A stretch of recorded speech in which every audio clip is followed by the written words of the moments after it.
नमस्कार भाई साहब, मैं doctor Anuj India TV online editor Jharkhand Bihar. भाई साहब, मैं तो सबसे पहले स्वागत करना चाहता हूं आपको जमशेदपुर की धरती पर। और मैं सांसद महोदय के साथ बैठा हूं और हमारे अध्यक्ष जी भी हैं। तो भाई साहब, मैं जहां तक जानता हूं कि आपका जमशेदपुर दौरा कोई खास मकसद से ही होगा, क्योंकि आप वित्त राज्य मंत्री भारत सरकार हैं। और आपका नाम हम लोग तो दिल्ली से ही जानते हैं, लेकिन मैं आपके मुंह से सुनना चाहता हूं कि क्या क्या विषय विशेष था जिसके लिए आप जमशेदपुर आए और झारखंड की पावन धरती पे आपके स्वागत के साथ साथ आपकी बातों को हमारे व्यूअर्स सुन पाएँ। प्रधानमंत्री जी के कार्यालय की तरफ से केंद्रीय मंत्री, कैबिनेट हो या राज्य मंत्री हो, हर एक को एक एस्पिरेशनल डिस्ट्रिक्ट दिया है। और इस डिस्ट्रिक्ट में जाके 2 दिन रह के अलग अलग डिपार्टमेंट यानी एस्पिरेशन डिस्ट्रिक्ट के जो इंडिकेटर्स हैं, इंडिकेटर के ऊपर डिस्ट्रिक्ट मजिस्ट्रेट के साथ डिस्कशन करना, अलग अलग ऑफिसर्स के साथ मीटिंग लेना, और उसी के साथ खुद का जो डिपार्टमेंट है, जैसा मेरा फाइनेंस डिपार्टमेंट है, उसकी एक्टिविटी क्या चल रहा है उसका रिव्यू करना, पार्टी के लोगों को मिलना, यहाँ के इंडस्ट्री हो, कॉमर्स हो, एक ऑर्गेनाइजेशन को मिलना, ऐसे अलग अलग करके इस एस्पिरेशन डिस्ट्रिक्ट में क्या कमी है, क्या अच्छा चल रहा है, इसका एक रिपोर्ट बन के हमें प्रधानमंत्री ऑफिस कार्यालय में देना है। सबसे पहले मैं बताना चाहता हूँ, प्रधानमंत्री माननीय मोदी जी ने 2018 में इस देश में 112 एस्पिरेशन डिस्ट्रिक्ट है ऐसा नीति आयोग के माध्यम से नीति आयोग ने डिक्लेयर किया है जी। और प्रधानमंत्री जी हमेशा इस 112 डिस्ट्रिक्ट की रिव्यू लेते हैं, उनका विकास कैसा करें, उनको हर एक गरीब से गरीब लोगों को सुविधा कैसा मिले। तो इस सिलसिले में हमें इधर भेजा था। मैं आने के बाद पहले स्टेट लेवल बैंक कमेटी की मीटिंग ली। स्टेट लेवल बैंक कमेटी में हर एक बैंक, नेशनलाइज बैंक हो, प्राइवेट बैंक हो या एनबीएफसी हो, सब लोग आए थे। और जो फाइनेंशियल इंक्लूजन, फाइनेंशियल लिटरेसी और डिजिटल ट्रांजैक्शंस के बारे में यहाँ का पूरा रिव्यू कर लिया है। उसी के साथ किसानों को लिए लोन कैसा मिले, या क्रॉप लोन हो, किसान क्रेडिट कार्ड हो, या कुछ उद्योजक को मुद्रा लोन कैसा मिलो, इसके ऊपर भी मैंने रिव्यू लिया है। ये होते ही हुए ही मैंने एस्पिरेशन डिस्ट्रिक्ट की मीटिंग लिया। कल पार्टी कार्यालय में भी गया था। पार्टी के सब पदाधिकारी, इनसे बहुत ही अच्छा डिस्कशन हो गया।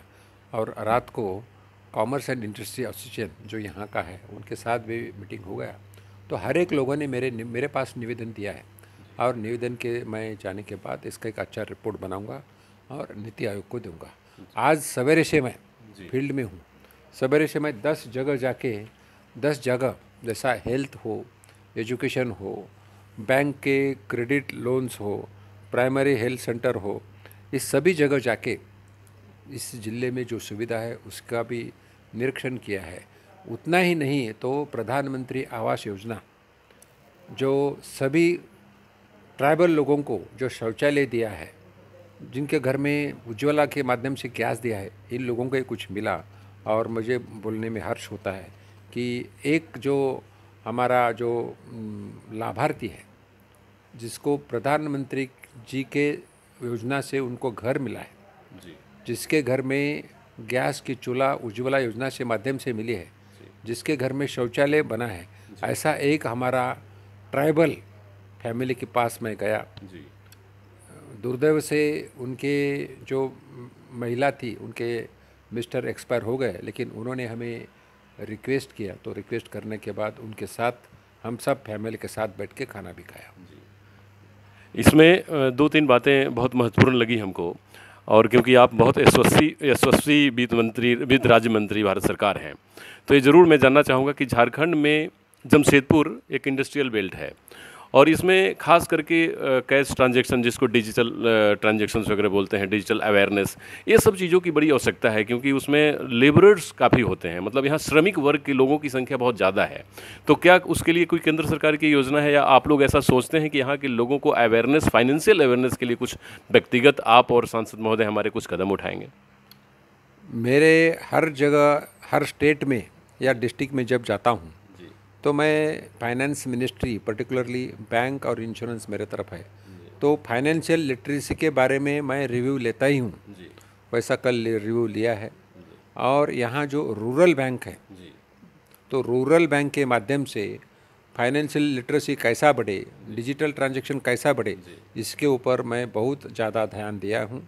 और नाबार्ड के माध्यम से, नाबार्ड के कल अधिकारी थे, उन्हीं को मैं बताया है कि ये फाइनेंशियल लिटरेसी के लिए आप स्पेशल वैन्स इन बैंक को दीजिए, क्योंकि नाबार्ड को सेंट्रल गवर्नमेंट बजट देता है, उतना ही नहीं तो हर जगह कैंप लेने का भी मैंने आदेशित किया हूँ।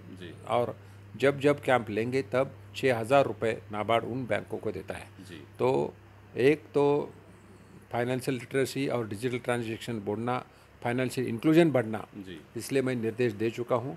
लेकिन नाबार्ड के माध्यम से उनको वैन देना, वो वैन के माध्यम से वो ग्रामीण जमशेदपुर एरिया के ग्रामीण एरिया इलाके में जाएंगे और वहाँ भी काम हो जाएगा। उसी के साथ हर हफ्ते में मिनिमम एक तो कैंप होना चाहिए, ऐसा भी मैंने निर्देश दिया हूँ। और मैं बताना चाहता हूँ, यहाँ हमारा भारत देश का स्टैंडर्ड है 1 लाख पॉपुलेशन के लिए 14 बैंक चाहिए। यहाँ का स्टैंडर्ड में कम दिखा मुझे। यहाँ का स्टैंडर्ड जो है इस जिले का, तो इस स्टेट का, तो इस स्टेट का सिर्फ 11 बैंक। तो 3 से 4 बैंक हर 1 लाख पॉपुलेशन से कम है। तो उसी के माध्यम से मैं सब बैंक के जनरल मैनेजर हो या उससे ऊपर वाले जो अधिकारी थे, उनको मैं आदेशित किया हूँ, और उनके माध्यम से इस जिले में, इस स्टेट में आने वाले फाइनेंशियल ईयर में 72 ब्रांचेस नए खोलने का मैं आदेश किया है। और इस ब्रांचेस के साथ एटीएम भी नया खोलने का मैंने बोल दिया। बहुत बहुत धन्यवाद भाई साहब, क्योंकि आज हम लोगों के बीच भारत सरकार के वित्त राज्य मंत्री भागवत जी, जिनको हम लोग भाई साहब भी कह के बुलाते हैं, इनके आने से जमशेदपुर में और जमशेदपुर के लोगों में खास करके फाइनेंशियल अवेयरनेस, फाइनेंशियल ट्रांजैक्शंस और अवेयरनेस के साथ साथ किस तरह से हमारे सरकार यहाँ के लोगों के साथ मिल करके कुछ काम कर सके, इस पर बातचीत हुई। और मैं इनका तहे दिल से स्वागत करता हूँ। और मैं अपने चैनल के साथ में चाहता हूँ कि ज़्यादा से ज़्यादा हमारे व्यूअर्स भाई साहब को एक यशस्वी वित्त राज्य मंत्री बने रहने का एक शुभकामना दें। धन्यवाद।